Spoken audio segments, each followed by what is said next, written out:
Queridos irmãos, a paz do Senhor Jesus, desejando a todos e que ao encontrar-se e ao ouvir esse vídeo, possa todos encontrar-se com saúde, na paz gloriosa do nosso Salvador Jesus Cristo, nosso Senhor. Amados irmãos, com alegria, por Deus nos dar essa oportunidade de mais esse momento, de fazer esse vídeo para o nosso elevo espiritual, pedindo a Deus que venha falar conosco através da sua bendita palavra.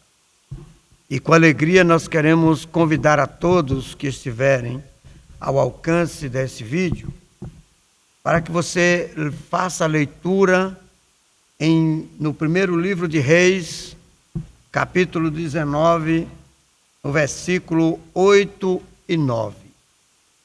Levantou-se, pois, e comeu, e bebeu, e com a força daquela comida, caminhou 40 dias e 40 noites até Horebe, o monte de Deus. E ali entrou em uma caverna, e passou ali a noite. E eis que a palavra do Senhor veio a ele e lhes disse: que fazes aqui, Elias? Amém. Meus amados, esse texto nos mostra a história que aconteceu com o profeta Elias, o homem de Deus, que mesmo ele sendo zeloso, cuidadoso com a obra de Deus, e especialmente no seu tempo como profeta, e ao ver na sua época tantas coisas fora dos planos de Deus, especialmente com os falsos profetas, como os profetas de Baal e os profetas de Azeres. E ele então, Elias, orando ao Senhor, o Senhor dando a ele uma direção para enfrentar esses homens. Mas, como é um elevo espiritual, eu vou deixar essa parte da luta para partir para aquilo que eu quero falar nesse vídeo. É que mesmo depois que Elias teve a vitória sobre os 450 profetas de Baal, sendo ele ameaçado pela rainha Jezabel, a Bíblia diz que ele teve medo. E a Bíblia diz que ele teve medo de ser morto pela ordem da Jezabel, que tinha lhes dito que no outro dia ele também seria morto. E então ele fugiu. E essa fugida de Elias, meus irmãos, irmãs e amigos, não era da vontade de Deus. Porque se Deus tinha dado vitória a Elias, como dar a qualquer um de nós podemos então passar a confiar inteiramente no Senhor, que Deus daria livramento, sim.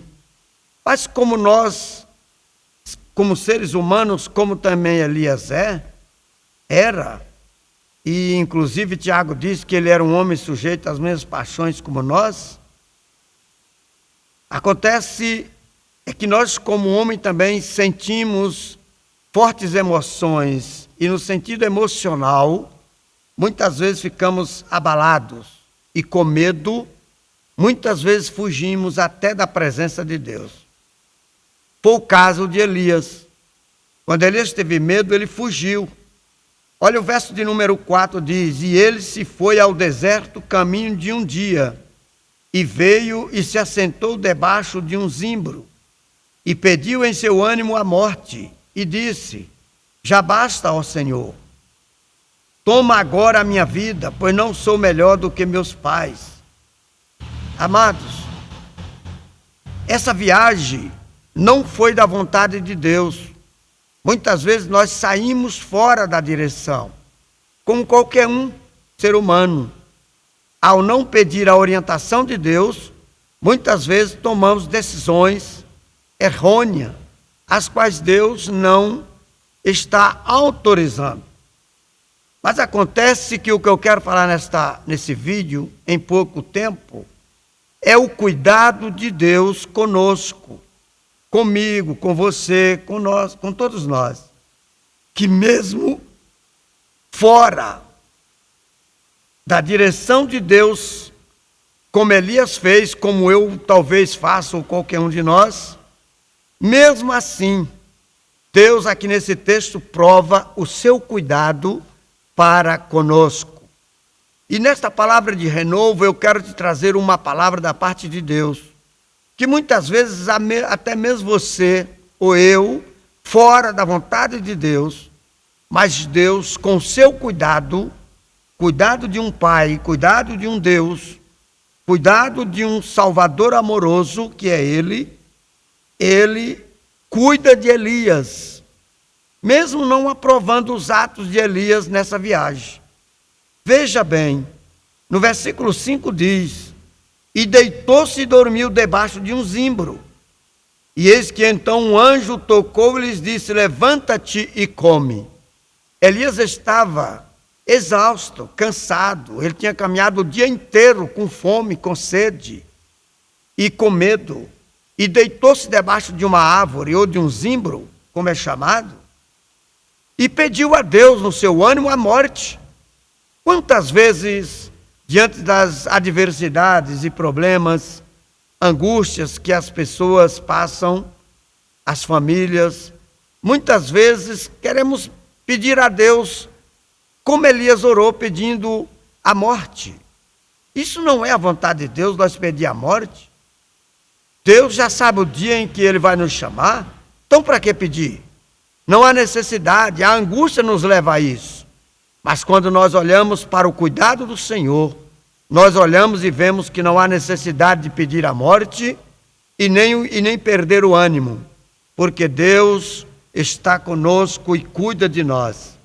Olha o que o anjo fez com Elias. Acordou ele e disse: levanta-te e come. E ele levantou-se, no verso 6, e olhou, eis que à sua cabeceira estava um pão cozido sobre as brasas, e uma botija de água, e comeu e bebeu e tornou a deitar-se. Olha como Deus tem cuidado.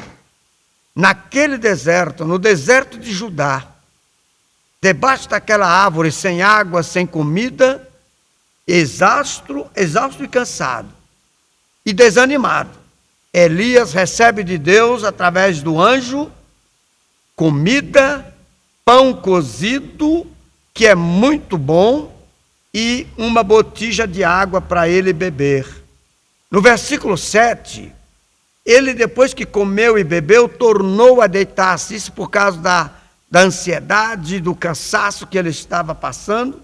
E a Bíblia diz no verso 7, e o anjo do Senhor tornou a segunda vez, tocou e disse: levanta-te, come, porque muito comprido te serás o caminho.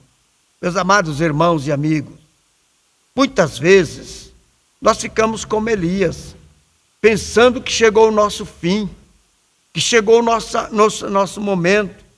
Mas Deus está dizendo aqui, como disse para Elias, está dizendo para você, e está dizendo para mim, dizendo a segunda vez, tocou e disse: levanta-te e come, porque muito comprido te será a tua jornada. Ou seja, é longa ainda a tua jornada, a minha caminhada, rumo ao céu.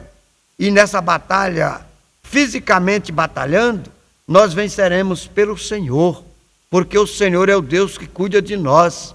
Ele é o Deus de Elias, Ele é o Deus nosso, Ele é o Deus, o Senhor, de todas as nações, de muito mais dos seus filhos, daqueles que creem no seu nome, daqueles que invocam o seu nome. Mesmo saindo fora da vontade de Deus, Deus continua cuidando, Deus continua alimentando, Deus continua fortalecendo. Olha que força extraordinária essa comida que o anjo trouxe e fez. No verso 8, levantou-se, pois, e comeu e bebeu, e com a força daquela comida, caminhou 40 dias e 40 noites até Horebe, o monte de Deus. Olha que coisa extraordinária. Quando eu e você aprende a alimentar-se de Deus, da sua palavra, das suas promessas, o ânimo nos leva a caminhar muito tempo. Elias, com essa comida que o anjo lhes trouxe, ele caminhou 40 dias e 40 noites, sem comer, sem beber, fortalecido pela comida que Deus lhes dera através do anjo do Senhor. E esse anjo do Senhor é o próprio Cristo, antes do seu nascimento. E por essa razão, Cristo está conosco, Ele não nos deixa. Em Mateus 28, 20 dizendo, eu estou convosco todos os dias, até a consumação do século. Ele está conosco. Olha que coisa linda. E no verso 9, depois que ele caminha 40 dias e 40 noites, entra, realmente chega no monte de Deus, que é o Monte Sinai, e ali entrou em uma caverna. Eu tive a oportunidade de ter nesse monte, ali tem muitas cavernas, muitos lugares. Ele entrou em uma delas, olha só o que diz a Bíblia. E ali entrou em uma caverna e passou ali a noite. Eis que a palavra do Senhor veio a ele e lhes disse, que fazes aqui, Elias? Essa pergunta quer dizer, por que você saiu da minha presença ou da minha vontade? Eu não te autorizei a fazer essa viagem. Eu te guardaria aonde você estiver, aonde você está. Creia no socorro de Deus, que Ele te guarda de perseguição, de angústia, de depressão, de aflição, de falta de alguma coisa que você pode estar passando nesse momento. Creia que Deus é o providenciador, assim como Ele providenciou o anjo para levar comida, pão, água para Elias. Ele cuida de você, Ele cuida de mim, Ele cuida de nós. Em outra oportunidade, Deus não usou os anjos para dar comida a Elias, usou o próprio corvo, que é uma forma diferenciada de um urubu, mas eu conheço esse pássaro, que eu estive em Israel e eu vi esse pássaro. Um guia me mostrou esse pássaro, parecendo menor do que um urubu, mas ele é um tipo carnífero também. Mas Deus usou esse pássaro para levar pão e carne para Elias, quando ele estava na beira do ribeiro. Assim, meu irmão e amigos, creia em Deus, na sua palavra, e Ele vos alimentará, Ele nos alimentará, Ele nos fortalecerá, e nós caminhamos uma grande jornada. Nessa caminhada que estamos rumo ao céu, nós venceremos pela fé no nome precioso de Jesus. Não se esqueça, Ele te traz pão e água. E pão e água são dois símbolos muito importantes para a minha vida e a sua. Água significa a palavra de Deus que nos lava e nos purifica. E também significa o pão do céu. O pão que nos alimenta, tanto espiritual quanto material. Porque é pela palavra que Deus nos sustenta, nos trazendo o pão de cada dia, nos trazendo a vida e o vigor espiritual. Deus te abençoe, Deus te guarde, no nome precioso de Jesus. Eu quero fazer uma oração e nesta oração apresentar um pedido de uma jovem que está pedindo oração por um dos seus irmãos ou parentes ou conhecido, e Deus estará nos ouvindo juntamente com a oração de outros irmãos. Deus, no nome de Jesus, nós oramos agradecendo a Deus por esse momento desse vídeo, e queremos pedir ao Senhor que aqueles que forem ouvir esse vídeo sejam alimentados pelo Senhor, sejam fortalecidos, se estiverem com depressão sejam curados, se estão desanimados como estava Elias, sejam animados, fortalecidos ao se alimentar da palavra do Senhor, não a minha, mas a do Deus de Israel, que está presente para alimentar, para sustentar, para renovar as nossas forças. Que o Senhor esteja conosco. E nesta oração eu apresento este amigo, irmão, que está na UTI, pedindo oração a esta família da Gleiciane. Pai, no nome de Jesus, ouça a nossa oração, visita esse irmão no hospital, cure essa vida, tire da UTI, traga de volta para a família, com saúde, para a glória do teu nome. Tu tens poder para restaurar esta vida, repreendendo esta enfermidade maligna que é essa pandemia, e que seja curado para a glória de Deus, não só ele, mas qualquer amigo, qualquer amiga que estiver a ouvir esse vídeo, seja restaurado e curado para a glória do Senhor. E é neste nome precioso que eu ordeno que todas as enfermidades sejam repreendidas e eles sejam libertos pelo poder de Deus. Assim eu declaro os curados em nome de Jesus. Amém. Meu abraço.